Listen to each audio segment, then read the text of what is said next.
What's up, guys? Welcome to Daily Dose of Reddit. This is your host, Zach, and today's subreddit is r/NuclearRevenge. Alright, this story's called, I forced my Jekyll and Hyde neighbor to move out, but I didn't stop there. Seems this is too rough for pro-revenge. So I'll try the nuclear option. How we got two of our evil neighbors evicted. Buckle up, this is a rather long story. We, wife and I, live in a townhouse complex. For anyone outside of my country, it's like a row of houses in a gated community. Our complex has 3 rows with 6 houses and 1 row with 5. Need room for that community pool. 2 evil neighbors in question lived across from us. The one right across from us, Unit 10, and the one to their right, Unit 11. Not real numbers for obvious reasons. What you need to know is the driveway separating each of the rows. It's wide enough to fit 2 cars okay-ish. If both cars are traveling slowly, they can pass each other with ease. When they first move in, we got along okay with them. I even played games with their kids, 3 each per unit, when walking past my house from the car park. I thought they were good families, as when the kids did something like kick balls at our wall and not stop, I would tell the parents and the kids would get punished. I explain this cause in just one day, they went from a nice family to assaulting my wife. We came home from an event, I think the movies one night. Another neighbor of ours made it to the driveway before us, so he was first. The people in number 10, whom I will now refer to as Psycho Bimbo and Booty Hole Husband, had their family van parked out in front of their house, across from my house. Kids were getting in and out of the van while Psycho Bimbo was keeping an eye on things. Our other neighbor, who lives on our side of the complex, right next to us, moved his car slowly past Psycho Bimbo and the van first. We will call him Nice Neighbor for now. When Nice Neighbor slowly moved past the van, there was no problem at all. My wife was right behind Nice Neighbor and did the exact same thing. Slowly moved her car past in full view of Psycho Bimbo. The strange thing is that nothing happened. My wife made it past without even a glare. I got out and opened the garage door for her to park the car. We reversed the car into our garage, and I was about to shut the rolling door when Psycho Bimbo comes screaming over and yelling, accusing us of trying to run over her kids. She barged into our garage right past me and banged on the driver's side window to the point my wife had to roll the window down or Psycho Bimbo would have broken it. She started pointing a finger and yelling about how dare my wife try and run over her kids. I want to point out that from the time my wife passed the van till the time Psycho Bimbo came raging over was 2 minutes. Why didn't she blame Nice Neighbor? And why didn't she say anything as my wife moved the car past the van? It's like the worst delayed reaction in history, and to this day, we still don't know the real reason they had it out for my wife and I. If the real reason was running over the kids, Psycho Bimbo would have been in Nice Neighbor's face, or in my wife's face while she moved the car past the van. My wife felt cornered and scared, and I was about to drag Psycho Bimbo out of our garage when Booty Hole Husband came storming over and threatened me not to touch his wife. So I had to leave my wife cornered and defenseless as to hold off Booty Hole Husband in the driveway. After a few minutes of screaming at my wife, Psycho Bimbo went too far. She slapped my wife across the face, and her sharp nails left multiple scratch marks and bleeding. That was the last straw for me as my adrenaline kicked in. I'm not a violent person. I like to think I'm normally smart by having a policy courtesy of the best defense is to not get into a fight in the first place. I stormed over to Psycho Bimbo, but Booty Hole Husband grabbed my shoulder from behind and demanded to know where I was going. I turned around and gutted the idiot in the stomach with a right hook, then ignored him as he went down. I grabbed Psycho Bimbo from behind as she was still wailing on my wife and threw her to the ground outside of our garage. I told them to rack off,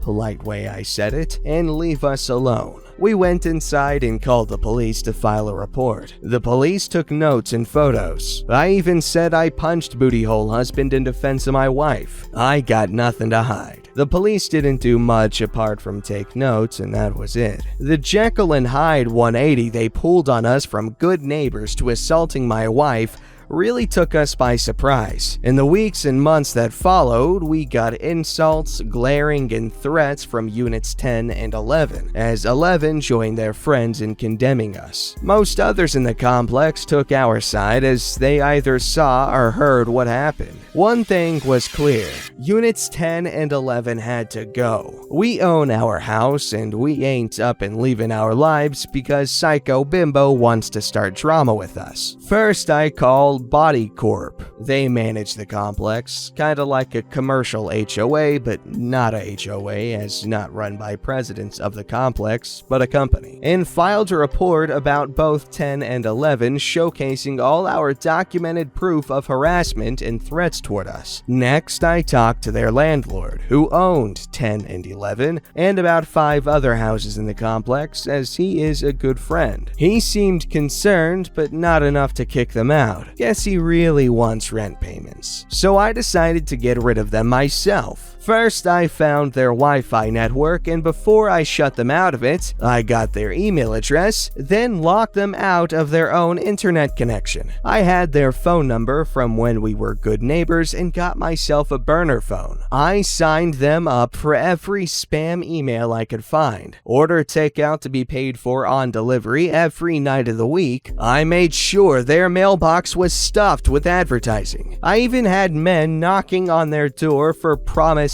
fun, only to leave angry, and had Booty Hole Husband and Psycho Bimbo at each other's throats. I made sure their phone was ringing at all hours of the night. They even threw the phone out the window. As a final favor, I had a friend who runs a dog washing business come around pretending they booked her. When they explained they had no dogs and told her to step off, she finally understood what we've been dealing with. They kept berating her to leave, throwing in racial slurs. Bad idea. She took out the hose meant to wash the dogs and sprayed Psycho Bimbo and Booty Hole Husband and inside the house all over their carpet. I think they finally got the hint and moved out only a month later. Number 11 followed them a few weeks later. The entire complex had a huge pool party and celebration, but I wasn't gonna let them off that easy. Psycho wailed on my wife for no good reason. Prepare to lose it all. From when we were on good terms with Psycho Bimbo and Booty Hole Husband, I knew they were on temporary visas while trying to apply for permanent residency. I made sure to mention to immigration where they had moved to,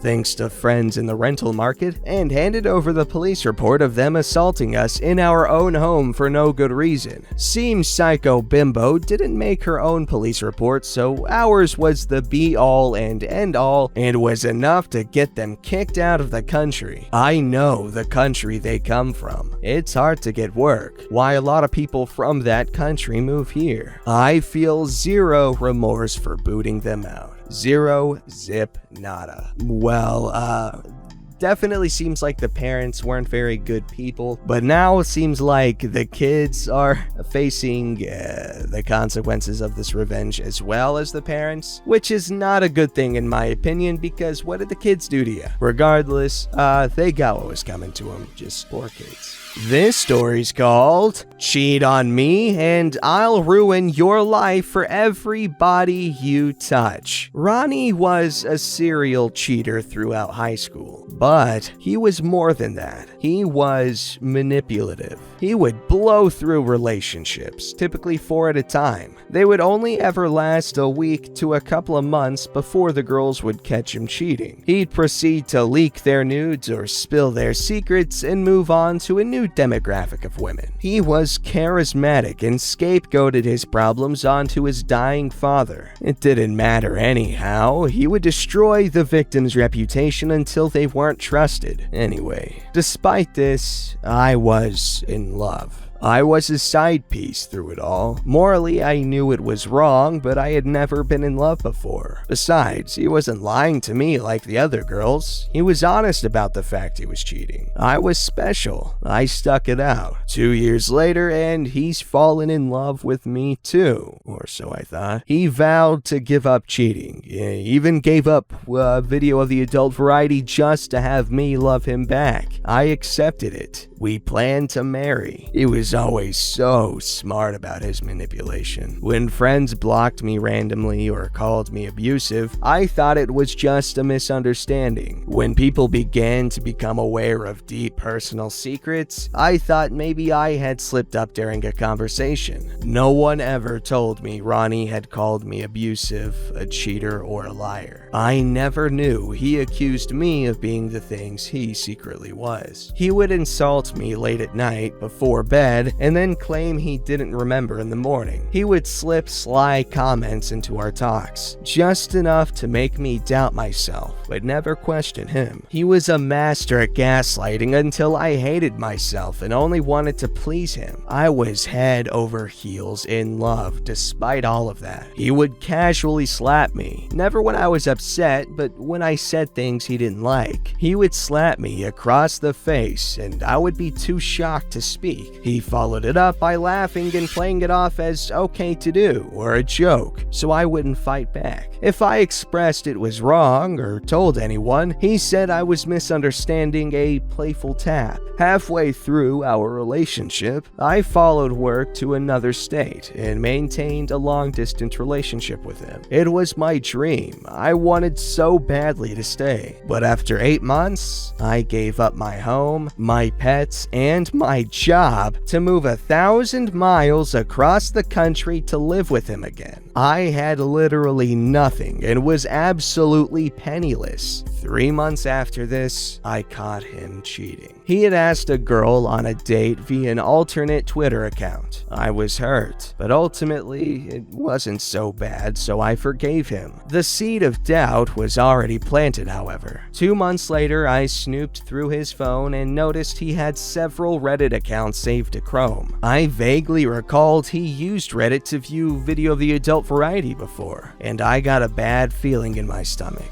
I began guessing his common email password combos. I got 5 hits total. They were more than I expected. I figured maybe he was lying about not watching video of the adult variety, which is not a big deal to me, but for 6 months, he had been using these accounts to cheat on me using hookup and video of the adult variety subreddits. I confronted him. He screamed, telling me he had already apologized to me for cheating a few months ago, and I needed to quit making him sad, that he had already said sorry and I wasn't going to get anything else. He explained that he had continued to cheat because he feared I would leave and wanted a second option. I spent a week and a half sobbing. I had nothing but this man and I had never been good enough for him. I was destroyed. He screamed at me nearly every day, telling me my crying was annoying, that my depression made him uncomfortable, telling my friends I was guilt-tripping him over something that didn't happen. Finally, I snapped. I had wasted all of my high school and early adult years with a man who did nothing but walk on me. I went back to Reddit and counted every person he had flirted with or exchanged messages with. I began to voice record every conversation, screenshot every text. Next, I downloaded Tinder and Bumble. For every girl he cheated on me with, I screwed a guy behind his back. When we went out with friends, I began to act more and more sad and slowly dropped in every conversation how Ronnie had been yelling at me the night before and that it had upset me. I began to vent to his friends and show them every screenshot. Then I emailed his mother, his grandparents, and his work voice recordings of him screaming at me. I asked his boss if his company supported domestic violence. I cried to his mother and she held me as I vented my frustrations, explaining how she had been cheated on by Ronnie's father. Ronnie began to scapegoat again. He told me he was sick in the head and his depression was causing him to act like that. I knew he was attempting to gaslight me. When we were young, I was so in love with him that I saved almost every photo and text he had sent me to a OneDrive. I found all the times he had admitted to leaking nudes, cheating, and ruining girls' lives. I got in contact with each of the girls, making one big group chat and sending them every bit of evidence I could find. These were then posted all over Facebook. He had dreams of getting into politics. I joined every political group in our area and pretended to be interested in joining. I befriended the members and casually dropped into conversation how Ronnie had cheated on me and verbally abused me and ruined other people's lives. They would inquire more. I would vent and show them the mountain of evidence I had collected. Ronnie was still unaware I had done it. He spent the night screaming and crying about how no one liked him and he wasn't sure why. He had lost his job, his friends and family wouldn't speak to him, he was being publicly shamed on social media, and his political group had ousted him. I finally dropped it onto him that I had done it, and I was leaving him.